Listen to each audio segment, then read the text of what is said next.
Welcome to part number 7 of the Sonic Advance 3 Uncontrollable Speed Challenge. We're at the final zone of the game, Chaos Angel, and this level is definitely the hardest zone. There's just so much danger here. There's so many traps, there's a lot of spikes. There are a lot of bottomless pits as well. In fact, it's around the same amount of bottomless pits as Cybertrack. Yeah, I'm gonna say that. But here, it feels more appropriate because it's the last level of the game and it should be the hardest level. And I feel like it works better here. And speaking of Cybertrack, I wanted to talk about some of the comments I made in the last video and how I said Cybertrack was one of the worst levels in Sonic history. I wanted to make some comments about what I said. As far as all the bottomless pits go, I do still think there are too many, and I think there should be a lot less. But I think I over-exaggerated. I don't think it's... From what I sounded like, I made it sound like the whole level is a bottomless pit, when that's really not true.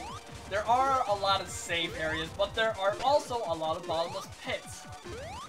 I think my comments are... They're fueled by a lot of bad memories when I first played the game. Because like I said, the first time I played Cybertrack, I died a lot of times. And pretty much every death was because of a bottomless pit. So I have a lot of bad memories from that. And I think that's where a lot of the comments came from. I think a lot of the comments were fueled by bad memories. And I will say that Cybertrack doesn't have as many bottomless pits as I portrayed it as, but I still think it's unnecessary. I think it has an unnecessary amount of bottomless pits. It still should have less, but it's not as bad as I made it out to be. Now, as far as the other comments go, saying that Cybertrack is a confusing maze and it shouldn't be like that, I still stand by that. I still think Cybertrack is terribly designed. You just go all over the place. It should be a left to right thing. It shouldn't be a confusing maze. Now, some of the other levels in this game do that. They do go left to right and then right to left, but it's nowhere near as bad as Cybertrack. With the other levels, you still know the general direction in which you need to go, because when you do go from right to left, it's for a very short period of time, and then you go back to left to right, and it's very simple, it's easy to figure out. But with Cybertrack, you really don't know where you're supposed to be going, and that's partly due to all the cannons in the level, all those cannons that shoot you in all those different directions. They're really disorienting. It's hard to figure out where you're supposed to be going with all of that. And that's my main issue with the level. It's so disorienting, and you just don't know where you're supposed to go. Another reason is all the backgrounds. They're all the same, so you really don't know where you are compared to the rest of the level. With a lot of the other levels, you can see the background, and it kind of helps you realize where you are in the level. It helps you figure out that where you are compared to the rest of the level. But with Cybertrack, the background doesn't help you at all. You just feel like you're in the same place at all times, and with all the cannons shooting you in all the different directions, it just feels terrible. And I still stand by what I said. I still think it is one of the worst levels in Sonic history. But it's not as bad as I said. The difficulty is nowhere near what I portrayed it as. It's not the hardest thing ever, and there's really not that many bottomless pits. And that's basically what I wanted to say. It's still a terrible level, but it's not as bad as I said it was. Anyways, back to Chaos Angel. These levels are very long, but they feel appropriate because this is the final level of the game, so they should be very long.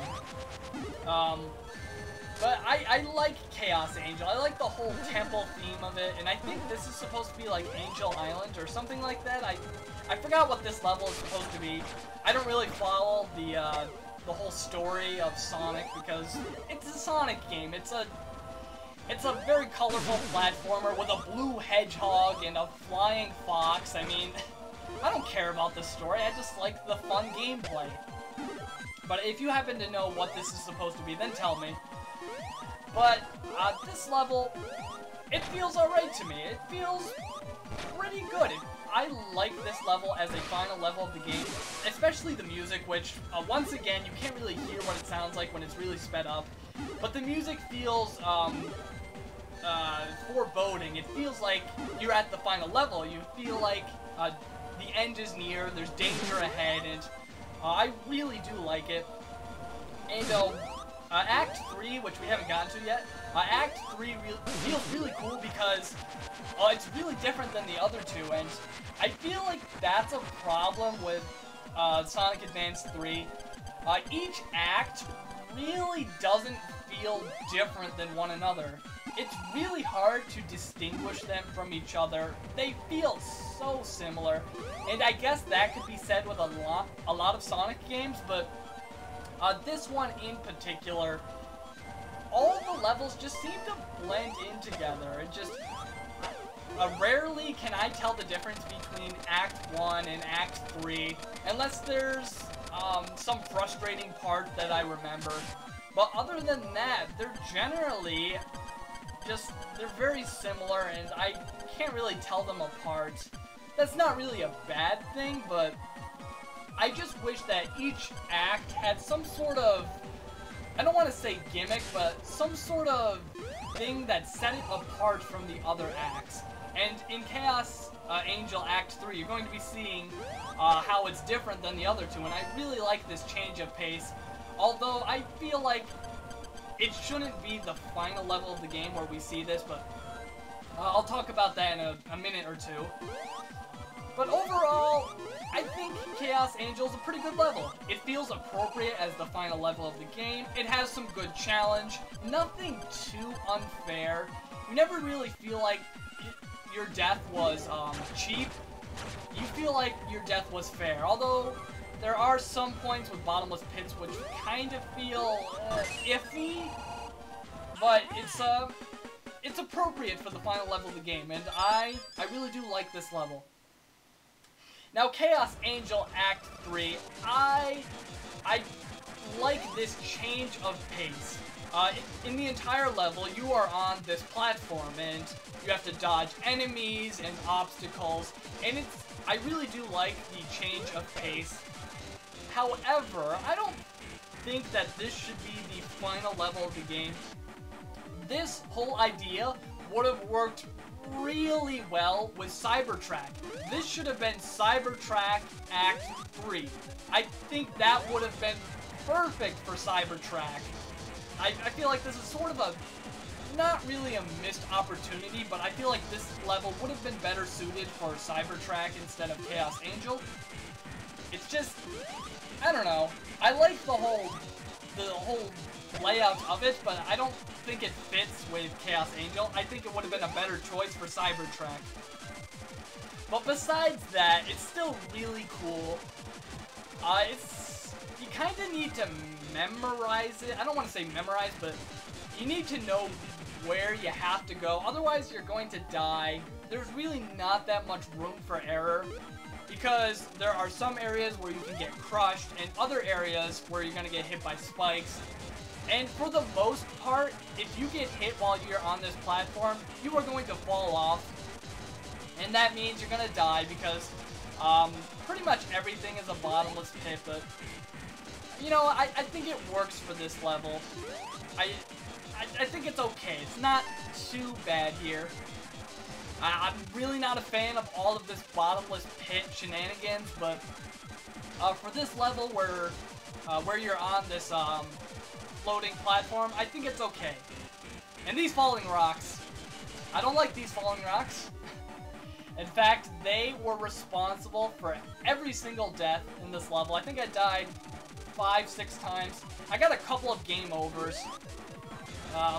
In some of the earlier levels, you saw that I would die and then I would finish the level and then come back to it. But once I got to this point, I was really tired of doing that, so I just went through it, And if I died, I had to restart. Which sometimes when you hit a checkpoint, you had to kill yourself intentionally, but that really wasn't so bad because there are so many bottomless pits in this game that you can just jump into the nearest one and restart that way. Getting a game over in this challenge wasn't really painful because it's very simple to get back to the same level you were working on, so overall, it wasn't too bad. Anyways, here's our boss for Chaos Angel. Dr. Eggman has trapped himself in some sort of sphere thing, and all you have to do is hit Gemro, who is located on the opposite side.